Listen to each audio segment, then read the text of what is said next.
Sa Monday daw po ay holiday. Happy long weekend. dalawang buwan na tayo may long weekend, mga kababayan. Okay, nako, tuloy-tuloy tayo. Marami akong tatawagan ngayon para tuloy-tuloy. Yung kahapon na tinawagan ko, hindi pala niya alam na akong kausap niya. Yung lalaki na contractor, di ba? Construction worker siya. Tapos, yung isa naman, akala scam. Mapapansin nyo ho, totoong-totoo lahat to. Ibig sabihin po niya, yung mga tinatawagan namin, hindi nila alam.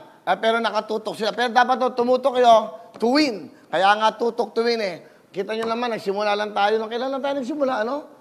Maghihilang po na ba tayo? Bigyan nyo nga ako ng history sa Facebook natin. Nagsimula, April 22 yan, 13 nga tayo, 14 dito eh. So, ganun ho nangyari.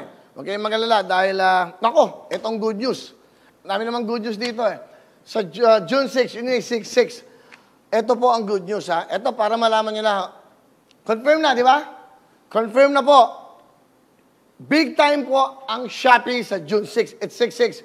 Sabado po yan, alas 7 ng gabi. Prime time at we are live.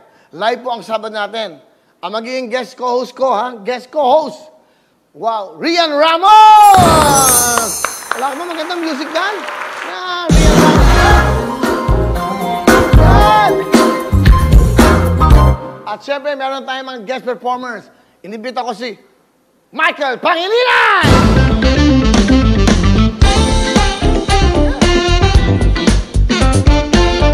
And also, ang paborito natin, magaling kumanta, Chris Lawrence! At ang kakasama na lang mag-perform, we have Michael Pangilinan, we have Chris Lawrence, at eto, anong tawag sa kanya? May tawag sa kanya eh. Asias, ano ta? Hindi, para tanungin nyo nga, may tawag sa kanya eh. Na napakagandang bata at napakagaling kumanta. Walang iba kundi GMA artist, o kung pinagmamalaki ng GMA, at syempre, marami nagmamahal. Julian San Jose!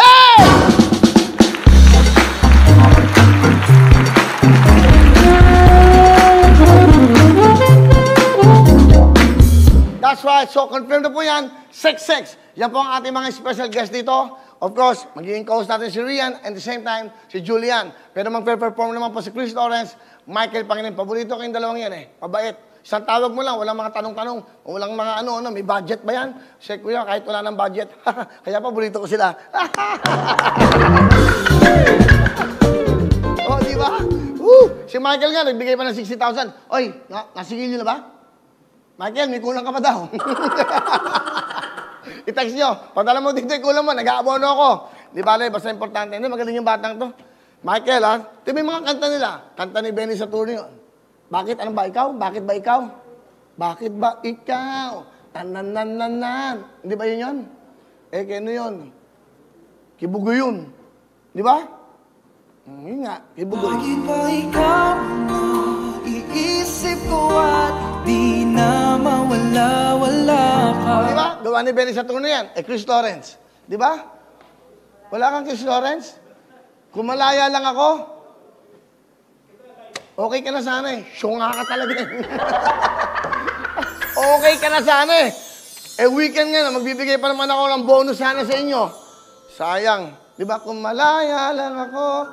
Maganda kasi yan eh. Dahil, di ba, gumawa si Benny Saturno ng bagong kanta ni Bayang Barrios. Kulungan. Ang ganda mga kanta niya eh. Tapos, nakitapos si Bayang Barrios, papasok si Lawrence. Kung malaya lang ako. Di ba? Nakakulong lahat ang kanilang mga mister. But anyway, next week ko. Hello mga kapuso! Ako po si Ipon. Minabati ko unang-una dyan mga kaipo natin, mga kaskwami ko dyan. Nagustuhan nyo ba ang video na to? Marami pa kaming inanda para sa inyo. Mag-subscribe lang sa Wowin YouTube channel. Tsaka, don't forget to hit the, the bell button para lagi kang updated. Yun lang!